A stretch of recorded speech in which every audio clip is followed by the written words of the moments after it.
دوسرے مسلک کے پیشوا ہیں، امام ہیں، وہ اپنی ریت یعنی اپنے قوم کے بندوں کو فرما کے کہتے ہیں کہ ایسا کرو کہ تم بھی اس سال 40 حسین پر روانہ ہو جاؤ۔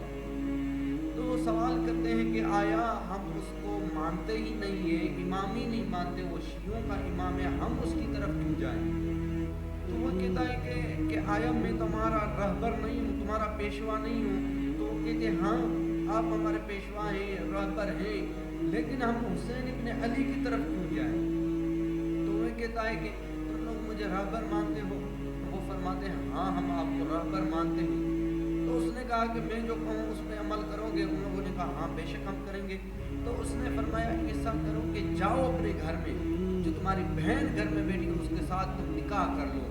تو وہ کہتے ہیں یہ آپ کیا فرما رہے ہیں، نکاح بہن کے ساتھ کرنا جائز نہیں ہے؟ تو اس نے سوال کیا یہ جائز نہیں ہے تمہیں کس نے بتایا؟ تو وہ مسکرا کے فرماتے ہیں یہ میری ضمیر نے مجھے بتایا ہے کہ بہن کے ساتھ نکاح نہیں ہوتا۔ تو مسکرا کے فرماتے ہیں بندہ اسی ضمیر کا نام تو حسین ابن علی ہے، جو آپ کی آج آپ کی ضمیر زندہ ہے، یہ حسین نے زندہ کی ہے کربلا کے میدان میں، اپنا سب کچھ لٹا کے آپ لوگوں کے لیے ضمیر بیدار کر دیے۔ اس ضمیر کا نام حسین ابن علی ہے۔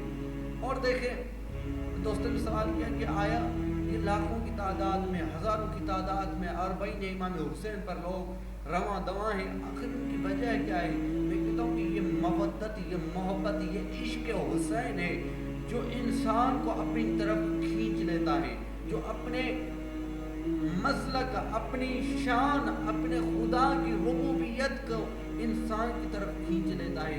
یہی حسین ابن علی ہے جو انسان کو نجات کی طرف لے جاتے ہیں۔ کہ دیکھیں اس سال چین کے کچھ افراد ہیں جو نجف سے لے کے کربلا تک خیمے لگائے ہوئے ہیں، وہ زائرین امام حسین علیہ السلام کی خدمت کر رہے ہیں۔ یہ کسی مسلک کو نہیں مانتے، کسی دین کو نہیں مانتے، کسی مذہب کو نہیں مانتے، لیکن حسین کے عشق نے ان کو کھینچ لیا کہ کربلا کے میدان میں آ کر موقف لگا کے ظاہر امام حسین کی خدمت کر رہے ہیں، لاکھوں کروڑوں روپے اس پہ خرچ کر رہے ہیں۔ ایک میں نے کلپ دیکھی کہ وہ ایک بیرون ملک کی خاتون تھی، وہ بولتی ہے کہ میں آج کربلا ان سے سوال کیا گیا، ان سے انٹرویو لیا گیا اس سال کا، تو وہ بولتی ہے کہ جب میں تقریباً اس کی 50 سال عمر تھی، وہ بولتی ہے جب میں 20 سے 25 سال کی تھی تو میرے دل میں یہ جذبہ ہوتا تھا کہ میں ایسی مسلک دیکھوں، کوئی ایسا شہر دیکھوں، کوئی ایسا ماحول دیکھوں جہاں پہ مجھے جنت نظر آئے۔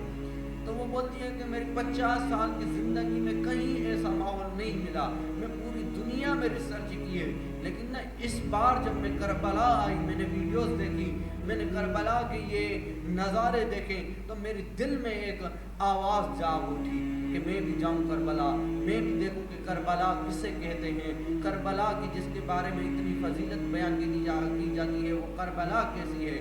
جب میں کربلا کے میدان میں آئی، یقیناً جب میرا سرزمین کربلا پہ قدم پڑا، رب جلی کی قسم ہے کہ میرے دل سے آواز آنے لگی کہ بے شک اگر کا جنت کی جگہ ہے تو وہ کربلا کی سرزمین ہے۔ عزیزان محترم، لاکھوں کروڑوں، اور آپ دیکھیں جب یہ عزادار کربلا پہنچ گئے ہیں، جن لوگوں نے موقف لگائے تھے، جن لوگوں نے خیمے لگائے تھے ظاہر امام حسین علیہ السلام کی خدمت کرنے کے لیے، وہ آہ و بکا کے ذریعے رو رہے ہیں، رو کے فرماتے ہیں میرے مولا کیا وجہ ہے کہ یہ ظاہر ختم ہو گئے ہیں، مولا ہمیں ظاہروں کی خدمت کرنے کی مزید توفیق عطا فرما۔ وہ گریہ کر رہے ہیں، آہ و بکا کر رہے ہیں کہ مولا آئندہ سال ہمیں زندگی بخشنا تاکہ ہم تمہارے ظاہرین کی خدمت کر سکیں۔ عزیزان محترم، فقط حسین شیعت کا نہیں ہے، شیعت مسلک کا نہیں ہے، انسانیت، پوری انسانیت کا حسین ابن علی ہے۔ انسان کو بیدار تو ہو لینے دو، ہر قوم پکارے گی کہ ہمارا ہے حسین۔ حسین ابن علی وہ شخصیت ہے جو انسان کو نجات کی طرف لے جاتی ہے۔ تو کچھ دوستوں نے مجھ سے سوال کیا کہ آغا صاحب ہمیں بتائیں کہ آیا انسان، ہم گناہ گار ہیں، ہم اللہ کے خطا کار بندے ہیں، کیا ہمیں اب بھی حسین کے ذریعے سے نجات مل سکتی ہے؟ تو میں ان کو ایک مثال دے کے سمجھانا چاہتا ہوں کہ کربلا کے میدان میں 9 محرم کو جب نا مولا نے کہا تھا مجھے 1 دن کی مہلت دو، عزیزان گرامی مولا نے یہ مہلت نہیں لی، مولا نے یہ دنیا کو بتایا تھا کہ میں ایک دن کا وقت لے کے حر کو اپنی طرف بلا رہا ہوں، حر بھی میرے قافلے میں شریک ہو جائے۔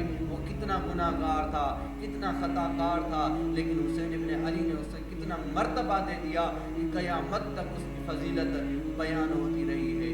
تو عزیزان محترم، ہم محبت کرنے والے ہیں حسین ابن علی سے، تو ہمیں کیوں نہیں وہ معاف کروائیں گے؟